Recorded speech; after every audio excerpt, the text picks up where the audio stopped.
세상에 많은 질병이 있습니다마는 참 드문 병입니다마는 생명 환자가 있습니다. 색을 구별할 수 없는 것이죠. 너무나 심각하게 색을 구별할 수 없는 이 사람은 참 우리 주변에서는 찾아보기는 쉽지 않습니다. 그런데 굉장히 제약이 많습니다. 이를테면 군대도 다 들어갈 수가 없고요. 못 들어가는 부대들이 있습니다. 해군이라든지 해병대에는 들어갈 수 없다고 해요.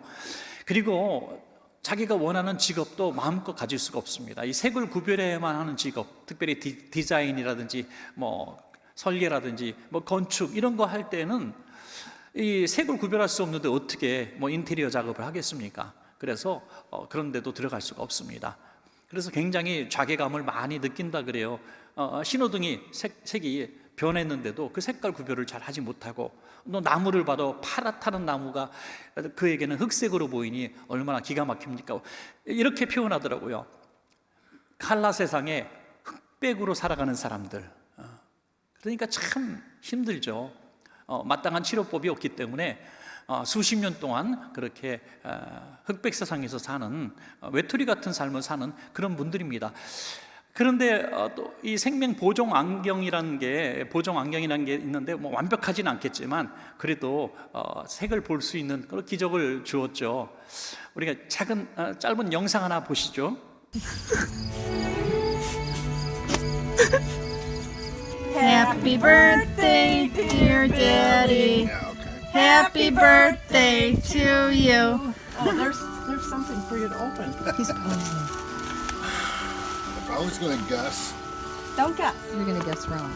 You're gonna guess wrong. really? Yeah.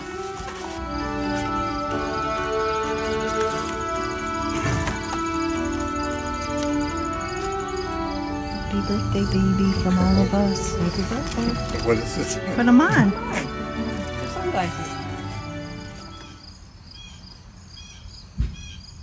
How does it look? Oh, that's weird. Look at the balloons. Can you see with our eyes now, baby? What colors you see?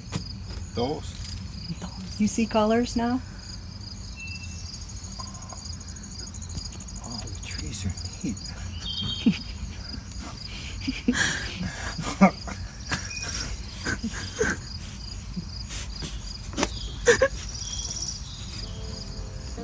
Now you have rose-colored glasses, baby. Before.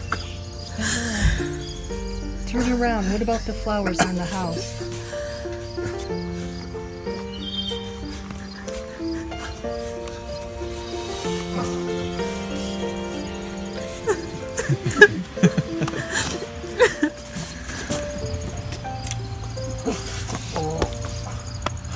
Who did that? All of us.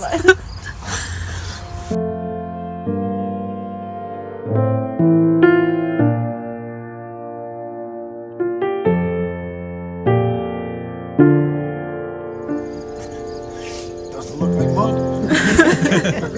It looks like brighter mud.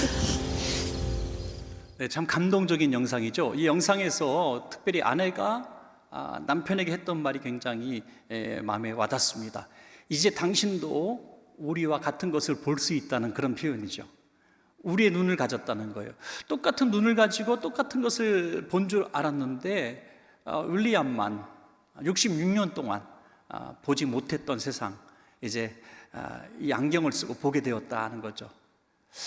여러분, 이 눈도 여러 종류의 눈이 있는 것 같아요. 이렇게 같은 것을 보지만 컬러를 구별할 수 있는 눈과 보지 못하는 눈이 있는 것처럼 우리가 지식의 눈도 있지 않습니까?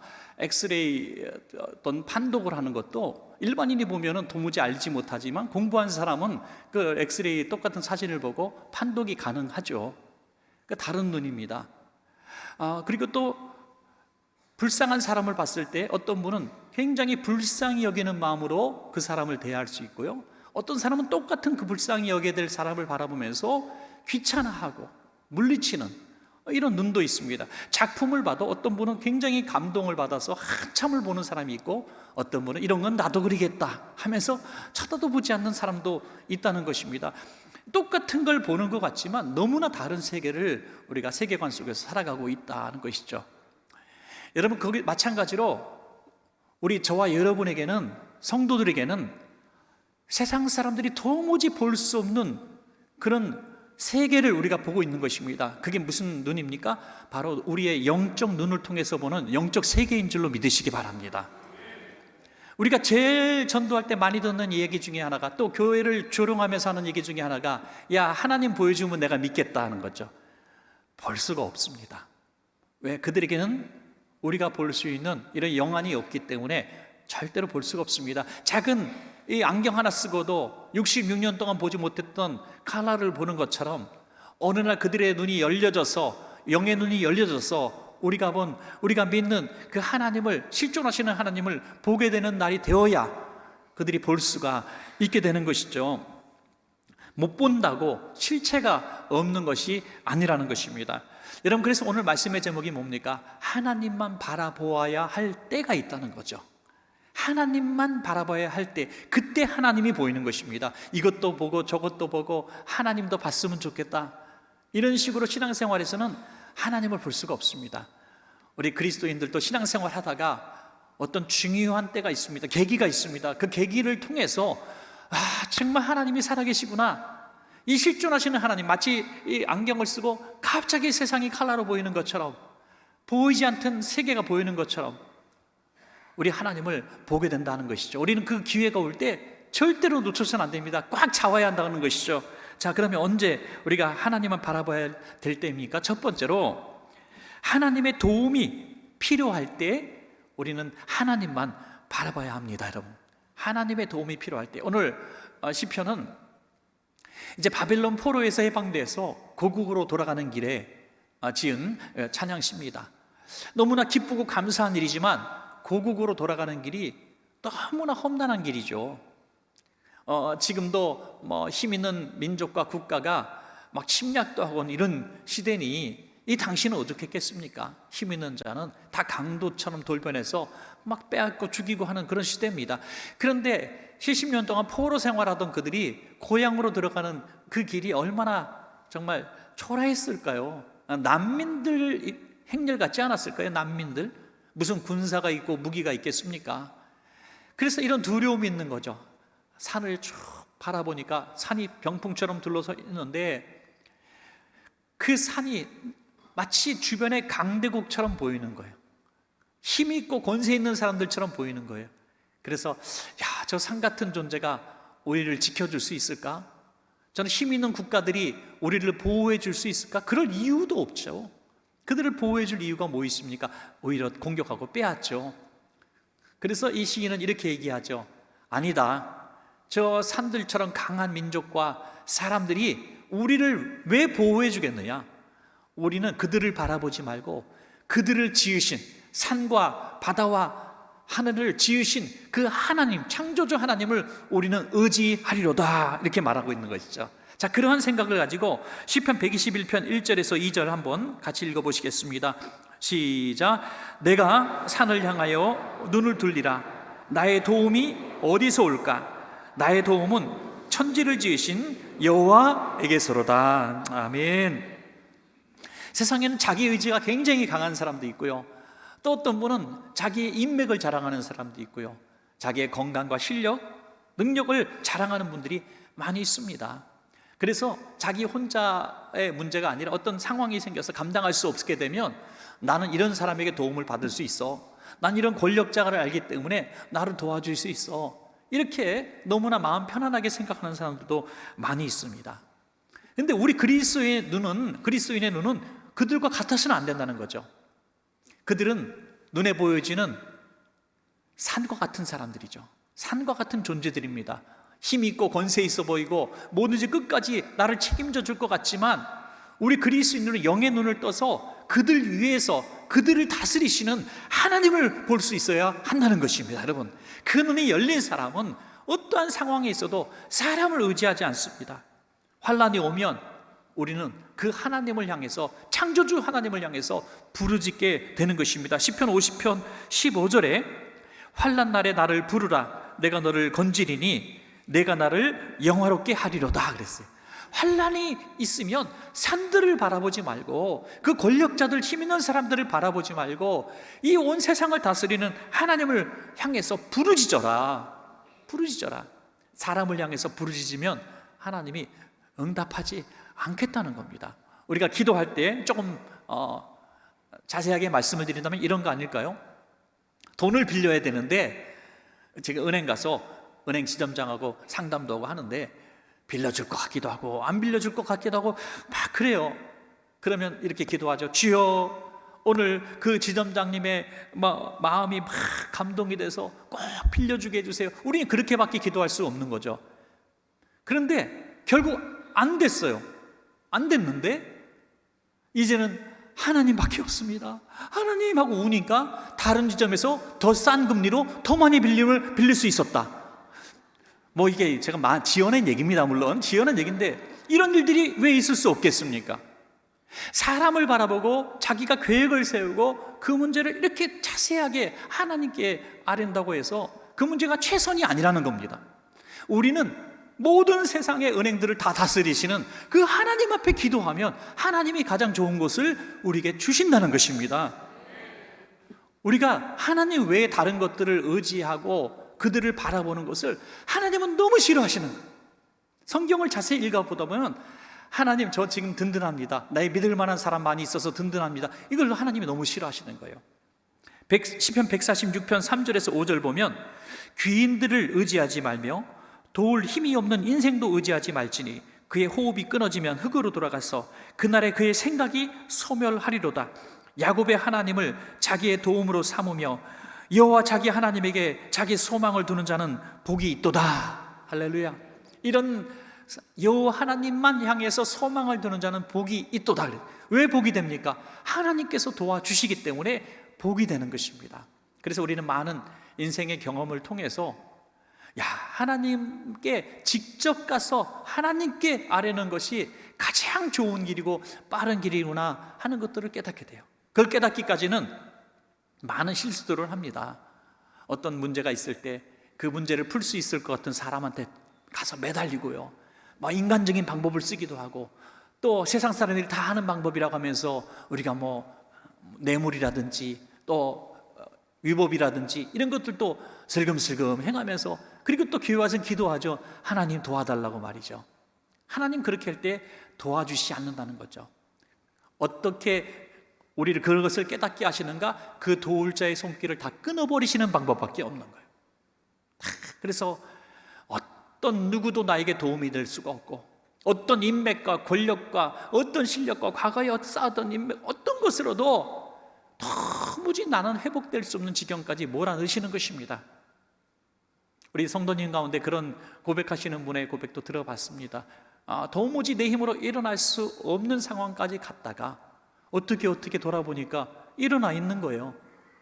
당신은 어떻게 그렇게 일어날 수 있습니까? 누군가 많은 질문을 할 때 그렇게 대답하신대요. 하나님 외에 답이 없습니다.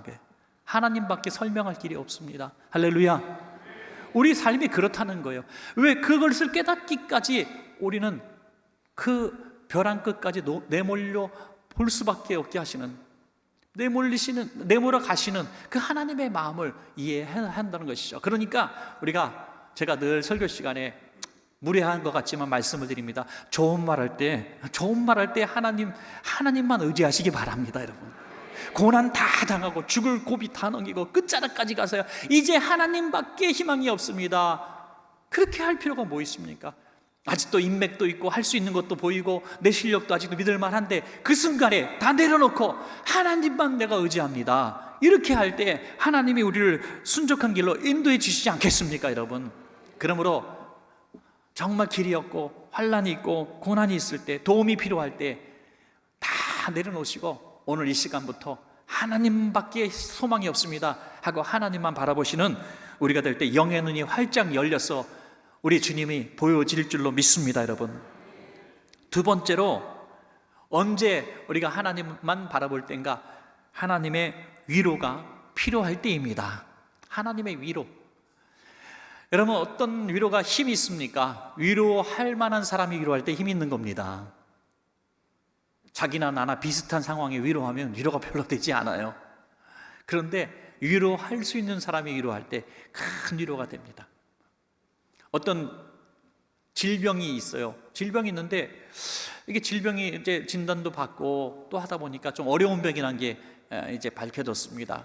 그래서 친구들 동창회 갔더니 동창들이 다 그렇게 얘기하는 거예요. 야, 괜찮아, 나도 그래, 나도 그래, 나도 아파, 그 증상이 있는데 괜찮아, 아무 문제 없을까? 막 이렇게 얘기해요. 조금 위로가 되긴 돼요, 그죠? 근데 어떤 동창이 또 이렇게 얘기해요. 야, 그거 심각한 병이래. 내 친구 아는 사람인데 그걸로 죽었어.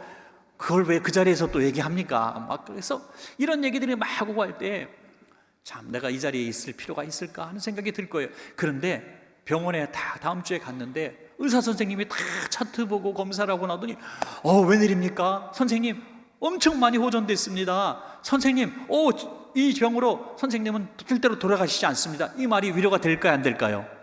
위로가 되죠. 그냥 상식 없고 경험 없는 많은 사람들이 들은 귀로 얘기하면 그게 신뢰가 안 가니까 위로가 되지 않습니다. 그런데 나를 이제 치료하는 의사 선생님이 당신은 나을 수 있다고 얘기하는 게 얼마나 위로가 될까요? 얼마나 힘이 될까요?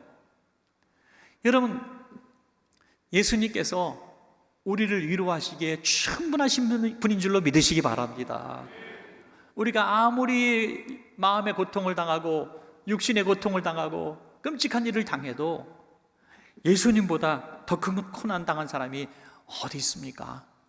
그래서 그 예수님의 위로가 우리에게 진정한 위로가 되는 겁니다. 병원에서 수술실 들어가는 우리 성도님을 위해서 제가 이렇게 기도해 드릴 때 다른 기도 해드릴 수가 없어요. 이렇게 기도합니다. 십자가에서 피 흘리고 계신, 당신을 위해서 피 흘리고 계신 주님을 의지하십시오. 의지하십시오.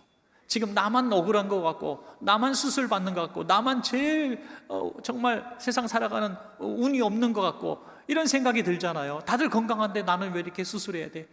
그러나 예수님께서 먼저 우리를 위해서 그런 고난을 당하셨음을 우리가 볼 수 있다면, 영의 눈 떠져서 볼 수 있다면, 그 예수님께서 십자가에서 몸버려 피 흘리시면서 내가 이렇게 고통당해서 내가 너를 살렸다 하고 손잡아 주신다면 얼마나 위로가 되겠습니까, 여러분? 오늘 원천지 여러분 받으셨는데요. 원천지에 나온 여러 간증들이 있는데 참 다 은혜가 됩니다. 항상 보시는데요. 거기에 보면 한 성도님의 또 간증문도 읽고 제가 참 마음이 너무 뜨거워졌고 또 은혜가 됐습니다. 이 성도님은 작년에 등록하신 분인데 이전에는 교회 하면은 그냥 일단 반응이 공격적인 반응을 했대요. 교회 하면 자리를 벌떡 일어나고 전도하는 사람을 막 공격하고 그랬는데 본인이 작년에 굉장히 힘든 일이 있으셨대요. 그래서 출퇴근하는 길에 계속 울면서 출퇴근을 하시고 한 번은 이제 버스를 타고 퇴근하고 오시는데 갑자기 또 막 눈물샘이 터지고 너무 가정의 문제가 너무 복잡하니까 막 눈물이 났대요. 그래서 사람들이 쳐다보니까 중간에 내렸는데 그 순간에 악한 영들이 역사하는 거죠. 물론 차도로 뛰어들어라, 차도로 뛰어들어라. 그래서 막 쌩쌩 달려오는 차 앞으로 막 몸이 가는 거예요. 그러다가 갑자기 정신을 차리고 이러면 안 되지, 이러면 안 되지. 또 밀렀다가 또 막 악한 영들이 미니가 또 차도로 막 뛰어들다가 다시 또 용기를 내고 다시 또 살려고 그러다가 도저히 혼자 힘으로 안 돼가지고 친구한테 전화해서 나 좀 살려달라고 전화를 친구들도 전화를 안 받는 거예요. 진짜 죽을 것 같더래요. 그래서 살고 싶어서 그냥 눈앞에 보이는 가게로 뛰어들어가셨대요. 가게로 뛰어들어가셔서 사장님 저 좀 안아주세요. 꼭 잡아주세요. 나 죽을 것 같아요. 그랬대요. 그러니까 사장님이 참 착한 사람이죠.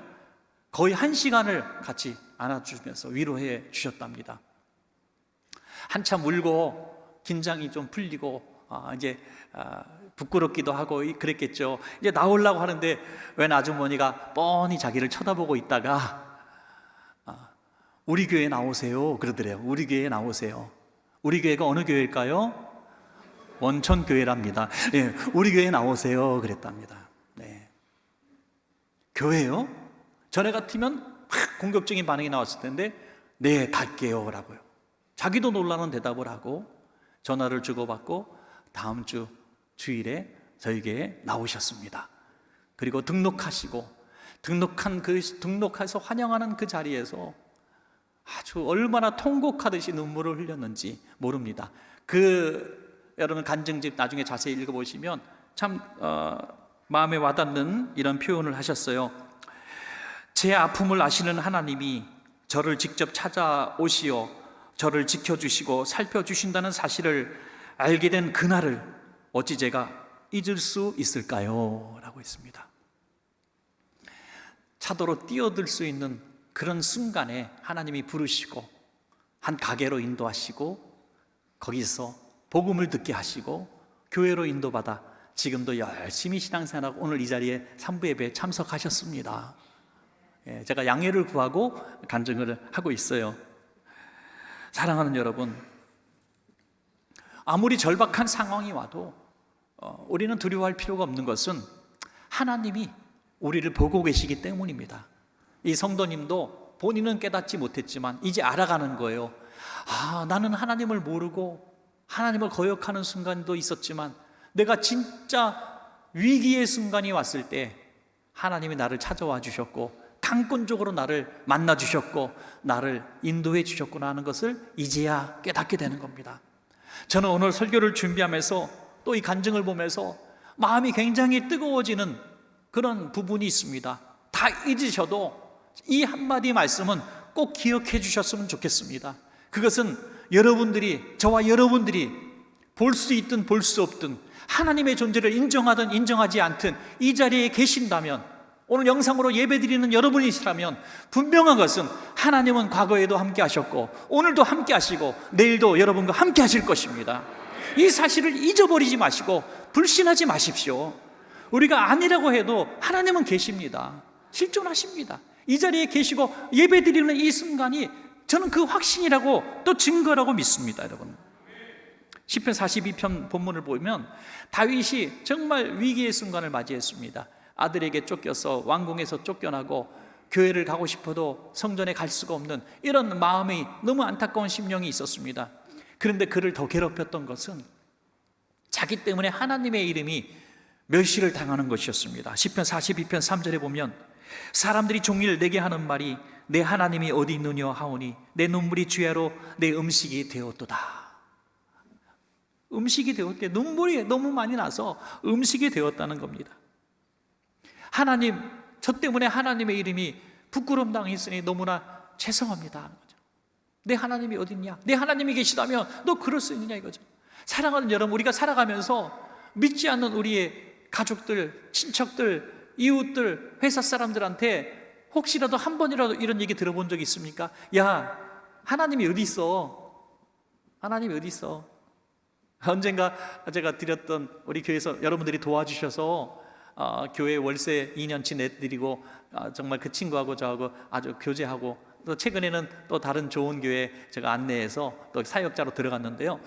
어쨌든 그 목사님 아들 얘기를 제가 몇 번 드렸습니다. 월세를 못 내니까 12개월 동안 월세를 못 내니까 개척교회니까 그 집주인이 와서 야, 니네 하나님은 거지 하나님이냐? 거지들만 모여서 예배하는 데가 교회냐? 이렇게 멸시할 때 통곡을 하고 이 친구가 군대 입대하기 전날 저 찾아와서 같이 울었다는 거 아닙니까 여러분? 하나님의 이름에 모욕을 당하고 아버지가, 목사인 아버지가 부끄러움을 당하니까 이 청년이 견딜 수가 없었던 것이죠. 아마도 다윗 같은 마음이 있을 거예요. 나 때문에 하나님의 이름에 모욕을 당하니, 나 때문에 아버지의 이름에 모욕을 당하는 것처럼 가슴이 아팠을 겁니다. 그래서 주야로 눈물이 되었다는 거예요. 여러분, 우리가 살아가면서 이런 부끄러움에 눈물을 흘릴 때가 있고, 가난해서 울 때가 있고, 배우지 못한 것 때문에 울 때가 있고, 실패해서 지식 문제로 울 때가 있습니다. 그때 여러분, 오늘 이 말씀을 꼭 기억하십시오. 다윗이 어떻게 일어났습니까? 어떻게 회복되어졌습니까? 그 하나님의 이름을 부끄러움 당하는 것을 내 문제로 알고 그 하나님만 바라볼 때, 대적을 멸하기 위해서 기도하는 것이 아니라 그 하나님만 바라볼 때 하나님께서 그 문제를 해결해 주셨다는 것입니다. 모든 문제는 기도실에서 그래서 해결되는 것입니다. 환난날에 나를 찾아 부르짖으라는 것이 뭡니까? 기도하라는 거 아니겠습니까 여러분? 하나님의 도움이 필요하면 기도하고 하나님의 위로가 필요하면 기도하는 것입니다. 그래서 네 하나님이 어디 있느냐라고 했던 그들이 언젠가 이렇게 바뀌기를 바랍니다. 야, 정말 너 하는 거 보니까, 너의 사는 거 보니까 진짜 하나님이 살아계신 것 같구나. 할렐루야. 그런 소리를 여러분의 삶을 통해 보여주시기를 축원합니다. 여러분, 마지막 세 번째, 우리가 하나님만 바라봐야 될 때는 하나님의 인도하심이 필요할 때입니다. 내 삶의 길을 내가 잘 찾지 못할 때가 있습니다. 결정을 못할 때가 있어요. 그때 하나님의 인도하심이 꼭 필요한 것이죠. 시편 121편 8절입니다. 함께 같이 읽어보겠습니다. 시작. 여호와께서 너의 출입을 지금부터 영원까지 지키시리로다. 아멘. 지금 시인이 염려하고 있는 게 무엇이라고 말씀드렸습니까? 고향으로 돌아가는 그 길입니다. 길을 갈 때 이제 공격하는 사람들도 두렵고 강도들도 두렵고 또 물도 불도 두렵고 여러 가지 두려운데 하나님께서 이렇게 말씀하시는 거예요. 너가 나가고 들어가는 거 내가 지켜줄게 라고 인도하겠다는 겁니다. 오랫동안 만나지 못했던 동창을 이제 저 외국의 이민간 동창을 만나러 간다고 합시다. 여러분 가정을 해놓은 것이죠. 여러분들이 찾아가요. 정말 처음 가는 나라, 처음 가는 동네예요. 근데 그 동네가 쉽지 않은 동네더라고요. 얘기 들어보니까 공항에서 내려가지고 거기서 버스를 타고 어떤 이제 시내로 들어가서 거기서 택시를 잡아 타고 뭐 30분 정도 오면은 그 마을이 나오는데 거기서 자기를 찾아오라는 거예요.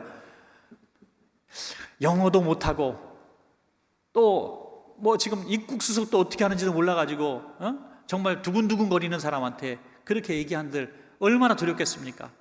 그런데 이 친구가 갑자기 다시 전화 와서 아예 너 못 찾아올 것 같으니까 내가 공항 가서 기다릴게 라고 얘기하면 문제는 해결되는 것입니다. 여러분 뭔 말하는지 아시는 건지 모르는 건지 하여튼 여러분 우리가 인생길이 그렇다는 거예요. 내가 어떻게 살지? 3년 후에는 뭐 먹고 살고 10년 후에는 어디로 가야 되지? 내가 어디로 이사 가서 살아야 되지? 무슨 직업을 가져야 되지? 막 힘들 때 많잖아요. 은퇴 후에는 뭐 어떻게 살아야 되지? 그럴 때 오늘 공항에 마중 나와 있는 친구처럼 주님이 그렇게 말씀하신 거예요. 나만 따라와. 나만 따라와. 내가 너의 길을 인도할 테니까 그냥 따라와 라고 말씀하시는 거죠. 예. 참 요즘에 해외여행 많이 갑니다만은 이 패키지 여행은 절대로 끝나지 않습니다. 왜요? 바로 나만 따라와 하는 사람들을 좋아하는 사람들이 계속 있기 때문에 이게 끊어지지 않습니다. 여행사 망하지 않습니다. 절대로. 여러분 하나님께서 이렇게 약속하시는 거예요. 내가 다 책임질 테니까 그냥 와. 입만 가지고 와 이렇게 말하는 거예요. 말하자면 내가 다 먹을 것 입을 것 책임져 줄게. 그 하나님을 우리가 보아야만 그 하나님을 볼 수가 있다는 겁니다. 그 하나님 볼 수 없는데 하나님 어디 계세요? 하나님 어디 계세요? 하는데 어떻게 인생길을 맡기겠습니까? 욥이 어떤 고난을 당했는지 여러분 다 아시죠? 갑자기 자녀들이 죽습니다. 모든 재산을 다 잃어버렸습니다. 믿었던 아내는 저주하고 떠나갑니다. 믿었던 친구들은 자기를 비판합니다. 죄에 있어서 그런다고 정죄합니다. 자기는 육신의 질병이 걸렸습니다. 온몸이 다 고름이 나고 기와장으로 긁을 정도로 고통이 심했습니다. 여러분 이 정도 되면 살아서 무엇합니까? 내 인생은 완전히 망했다. 이번 생은 망했다. 희망이 없는 거예요. 저주하고 원망하며 하늘을 향해서 삿대질하면서 하나님 당신이 어디 있어? 내가 뭘 잘못했어? 라고 하나님을 원망하면서 정말 죽을 수도 있는 그런 상황입니다. 그런데 욥이 어떻게 다시 일어났습니까? 놀란 비결이 궁금하지 않습니까? 욥이 다시 신앙의 갈등을 극복하고 다시 일어나서 갑절의 축복을 받을 수 있었던 비결은 바로 이 뜻입니다. 내가 가는 길을 나도 모르지만 하나님은 아십니다 하는 거죠. 자, 욥기 23장 10절입니다. 우리 한번 같이 읽어보겠습니다. 시작. 그러나 내가 가는 길을 그가 아시나니 그가 나를 단련하신 후에는 내가 순금같이 되어 나오리라. 아멘. 내 인생의 앞길을 나도 모르지만 왜 이런 고난을 지금 당해야 되는지 나도 모르지만 하나님은 아시기 때문에 내가 두려워하지 않는다는 겁니다. 그러니까 여러분들 어떤 예기치 않은 사건 사고를 만나도 두려워하지 마시고 절망하지 마십시다. 끝이 아닙니다. 하나님이 뜻이 계십니다. 계획이 계십니다. 합력해서 선을 이루어 주실 것입니다. 그러므로 우리는 이해할 수 없는 고난을 만나고 길이 막혔을 때 사건 사고 속에 정말 불황 중에 처하게 되었을 때 우리는 이 욥처럼 고백하면 돼요. 나도 내 인생 갓길이 어떻게 될지 모르지만 난 두려워하지 않습니다. 왜냐하면 나와 함께 하시는 하나님이 그 길을 알고 계시기 때문입니다. 이렇게 고백하는 거예요. 그럼 얼마나 담대함으로 살아갈 수가 있겠습니까, 여러분? 요한복음 14장 6절에 예수께서 이르시되 내가 곧 길이요 진리요 생명이니 나로 말미암지 않고는 아버지께로 올 자가 없느니라 그랬어요. 모든 길은 예수님으로 통하는 줄로 믿습니다. 여러분, 오늘 말씀에 맺겠습니다. 우리 살아가시다가 어느 날 갑자기 예기치 않은 고난과 환난의 때를 만날 수가 있습니다. 그런데 그때를 만났을 때 당황하거나 절망하지 마십시다. 왜냐하면 그때가 하나님밖에 보이지 않을 때이기 때문입니다. 도움이 필요할 때, 세상 모든 손길이 다 끊어졌을 때에도 하나님은 우리를 도와주시기 위해서 기다리고 계시고요, 세상 그 누구도 나를 위로하고 이해할 수 없을 때에도 하나님은 이해하고 우리를 위로하기를 원하시는 분이시고, 그 누구도 나의 인생을 책임지지 않겠다고 할 때, 버려진 인생이 되었을 때에도 하나님은 우리와 동행하신다고 약속해 주셨습니다. 그러니까 오늘 말씀의 제목처럼 하나님 도가 아니라 하나님만 바라보시는 복된 삶을 사시기를 간절히 축원합니다.